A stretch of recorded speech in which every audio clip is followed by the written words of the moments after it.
Hello, welcome back to engVid with me, Benjamin. Today's lesson is for my more advanced students because we're going to be looking at a speech by a former American president. We're going to get to understand what the speech is about, but my primary focus in today's lesson is to show you how to approach preparing a speech. So useful if you have to give presentations and you find that, it's just difficult. And so really what I'm showing you is a very sort of step-by-step process of really understanding the text so that you can communicate it clearly to an audience. It's going to be quite slow and time-consuming, but if you want to be great in your communications with a prepared speech, then that's what it takes. So, always useful to know a little bit of context. If you're preparing a speech, you need to know the situation surrounding the information that you are given. Just as if we are getting to understand a text, we want to know, well, what is around it? Well, this is a speech that was made in 1963 by J.F. Kennedy when he came to visit the people of West Berlin. At that time, Berlin was divided by a wall. In basic terms, you had the communists in the east with Russian influence and the capitalist West with American and European influence. So JF Kennedy was coming to speak to the West Berliners to show his support of them and to criticize the division of this city and the wall that was causing that division. So what we're going to do first is read through it, and as there are difficult words, I will explain them. Okay? So it's in the first person. I know of no town, no city that has been besieged. So think of a castle and the people are attacking it and not allowing the people out of the castle. Okay, so he doesn't know of any place that has been besieged for 18 years that still lives with the vitality, that means energy, and the force, strength, and the hope and the determination of the city of West Berlin. While the wall, so that's the wall between East and West Berlin, is the most obvious and vivid, that means sort of full of color, like you can actually sort of see it, demonstration of the failures of the communist system for all the world to see, we, the American people, take no satisfaction in it, for it is an offense not only against history. An offense is where you do something bad. It's an offense not only against history, but an offense against humanity. So he's talking about the wall being, it upsets the whole world. What does it do, this wall? It separates families, divides husbands and wives and brothers and sisters, and dividing a people who wish to be joined together. Okay? Right. Why have I put all those funny colours all over the speech? Because I want you to get to know this speech in a very detailed and close manner. So the colour code is as follows. Underlined in blue, we have people, names, and pronouns. People, names, and pronouns. Underlined in red, I've put nouns, places, and objects. Okay? This isn't a lesson about parts of speech. Okay? It's a lesson in how to bring a speech alive. Verbs underlined in green, adjectives and adverbs underlined in black. I haven't underlined everything. I can see offence doesn't have anything under it. As I said, I'm focusing on kind of getting the key meaning out.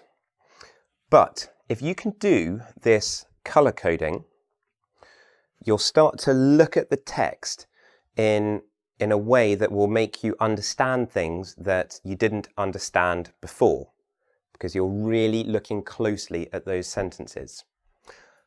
But I have done this colour coding because what we're going to do is I'm going to read through, and to start with, I'm just going to say the things underlined in blue.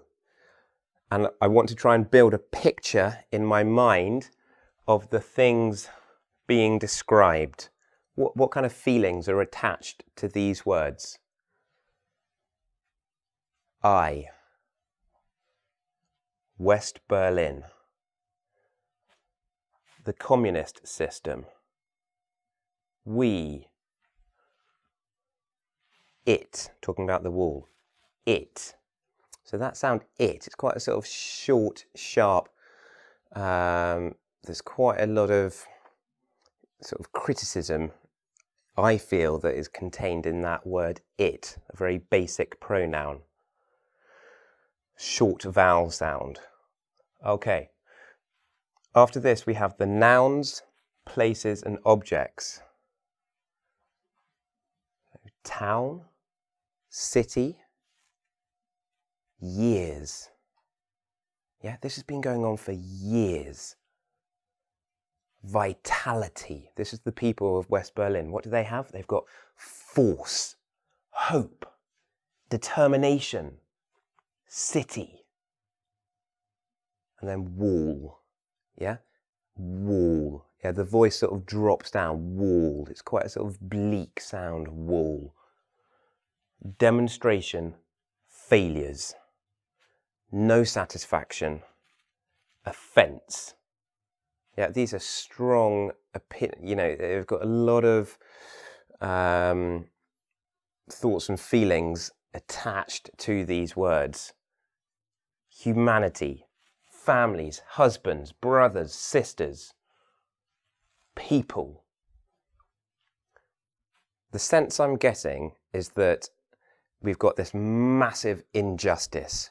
We've got all these people, all this life, but something is getting in the way. Look at what he lists. Families, husbands, brothers, wives, sisters. And then the sort of negative words attached to the wall. Failures. Offence. So there are two different ideas. Yeah, the terribleness of the wall and the strength of the West Berlin people that need to be communicated in the speech. And then verbs. Let's see what we get from the verbs. No, besieged. Yeah, that's quite a sort of violent word, isn't it? Lives. See, take, separating, dividing. So these are, again, negative. Separating, dividing. Wish, joined. Yeah, they're looking for something positive. Adjectives and adverbs. These are quite difficult to see. They're sort of, I've got the little black dots. 18. 18 years we've had this wall. 18, it's a long time. Still. Vivid. Together. Yeah, he's ending on a positive note. Together. Okay. So I've kind of done my analysis. I'm starting to get an idea of where JFK is, what he feels about this stuff. So now I need to actually say it out, really going slowly and really kind of feeling the sounds of the consonants and the vowels as they come, okay? This might appear funny, okay, because I'm going to go slowly, yeah? But if you take your time then you get a fuller understanding.